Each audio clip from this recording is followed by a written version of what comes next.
Hello, my name is Paul Volkov, and I'm going to take the next 10 minutes to present to you how to improve construction to control noise in multifamily and residential projects using sustainable building products.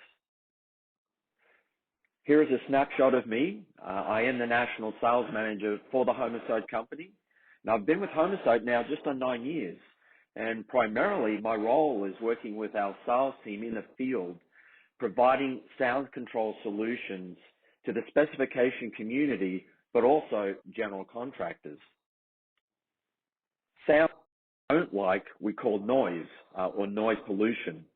And we all have probably been exposed to some form of noise pollution, whether it be in our working environment or living environment. And even particularly today, in our current circumstances where we're not in the office, we're working from home, and so therefore our home office or our quiet space needs some protection from the noise outside. Did you know that the International Building Code actually has a section in it, 1206 sound transmission, and it actually identifies the minimum requirements to eliminate airborne noise and structure-borne noise in walls and floor ceiling assemblies between dwelling units or living units, shared living spaces. So that incorporates apartments, condominiums, hotel motels, and even assisted living type projects. Sound control is actually in the top 3 litigated issues in construction, and generally that's due to either failed installations, incorrect specification of certain products, or just supplying inferior solutions.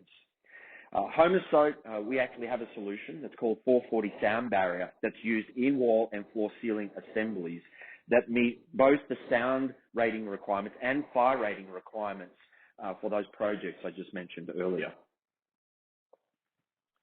A little bit about Homasote as a company. We were established back in 1909. We're actually the oldest manufacturer of building products made from recycled materials in the United States. So we were green before green was green. We manufacture our products here in the United States. Our plant is in New Jersey.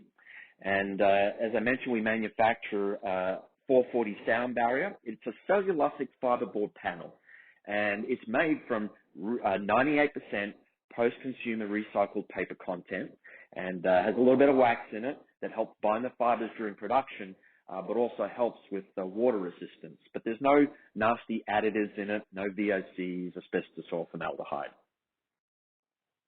440 sound barrier can be used wherever noise is a problem, in shared living environments or single-family residential, quiet or private spaces or home offices, in the walls, on the floors, or in the ceilings.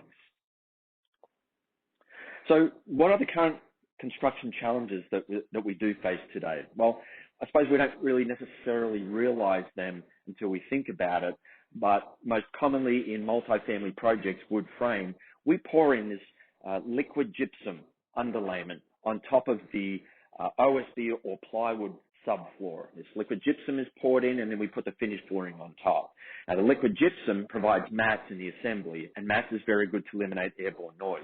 But you're adding a lot of weight in the building. You're pouring in 160 gallons of water for every 1,000 square feet. You're shutting down the job site. Trades can't work in the building while they're pouring this.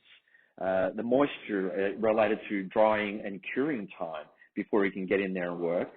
And then what's happening during the life cycle of the building, these floors are cracking. And so when you go to replace the finished flooring, you have to tear out that gypsum and re-pour it or find something else. And then certainly, to eliminate impact noises, the additional cost of a sound mat has to be laid before you pour in that liquid gypsum. So 440 sound barrier is an alternative solution to pouring in that liquid gypsum. We eliminate up to 90% of the weight associated to liquid gypsum. That weighs 10 pounds per square foot, the equivalent weight of 2 Chevrolet Impalas in every average size apartment. 440 sound barrier only weighs 1.2 pounds per square foot. It's a dry installation. There is no moisture being introduced. Finished flooring can be installed the next day. The challenge with liquid gypsum is having to wait till that gets down to a particular moisture level before they can install the finished flooring. That could be 3 or 21 days. There are no specialised trades required to install 440 sound barrier, and we do maintain sound deadening over time. We're impact resistant, we're not going to crack or delaminate like that liquid gypsum will. So here's just a little quick video, and we've got a great tradesman here working away installing 440 board, but it's a simple installation. It's cut with a skill saw. It's glued to the subfloor utilizing standard subfloor construction adhesive, and then fastened with screws or ring shank nails. So it's a very installation process. It's not taking up space on the project site, and as I mentioned, flooring can be installed literally the next day. So what are some of the challenges we face with walls? Well, ensuring that we specify the correct assembly appropriate to the type of construction. Using an assembly that was tested with metal studs will perform very differently to assembly that was tested with wood studs.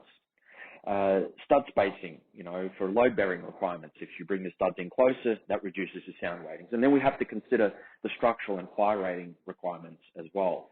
So if incorporating components within an assembly, they may affect sound ratings to go below the code minimums.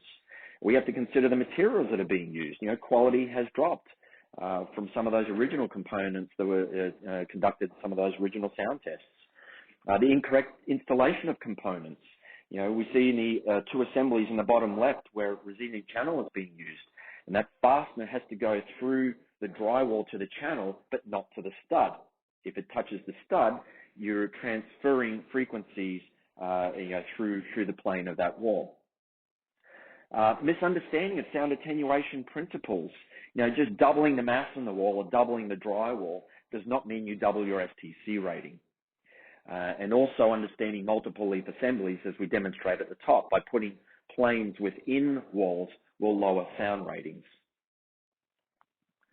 So utilizing 440 sound barrier in walls, you only have to apply it on one side. So we eliminate the requirement of using that resilient channel, which is often not installed correctly. Contractors love working with panels. Okay, so it's very easy to install. It can be cut and installed compatibly with drywall. So there's a lot of time savings there. It has insulating properties. So not only being a sound barrier to eliminate airborne noise going from one space to another, but also assists in providing energy savings on average of 15%. And we're applying the three principles. I won't get into the technical details, but we apply three technicals of sound control: decoupling, damp mass, and unbalancing the wall to get high sound barrier performance that actually rivals outdated methods. So 440 sound barrier is code compliant for both fire and sound. We exceed the IBC requirements to eliminate both airborne and structure-borne noise as required by the code. And all our testing is conducted as per American standards that are identified in the building code as well too. And we conduct those with third-party laboratories or laboratories, however you want to pronounce that. We're listed in over 100 UL fire resistance rated designs for both floor and wall assemblies. And the great thing is, standard floor finish surfaces are installed directly over 440 in a floor application. So that's luxury vinyl plank, carpet and pad, tile, hardwood, and we have detailed installation instructions demonstrating those methods. And remember, 440 sound barrier can be used in our home office, private or quiet space as a decorative tackable notice board panel. It can be used either in its natural state or it can be provided with fabric or a cork finish. And if you completely cover the wall surface, Homasote 440 sound barrier is actually very good at absorbing those low frequency noises that are difficult to control. We have a support team at Homasote that can help provide sound control solutions for your project. You can obtain the contact details for your local Homasote representative from our website, homasote.com. Steve Gleason heads up our technical department, and he's available for any testing data that you may need, or even just to answer any questions you have about sound control. Thank you for joining us today. You've learned a little about Homasote Sound Control Solutions, how they can help you on your next project. Get in contact with us if you wish to know more.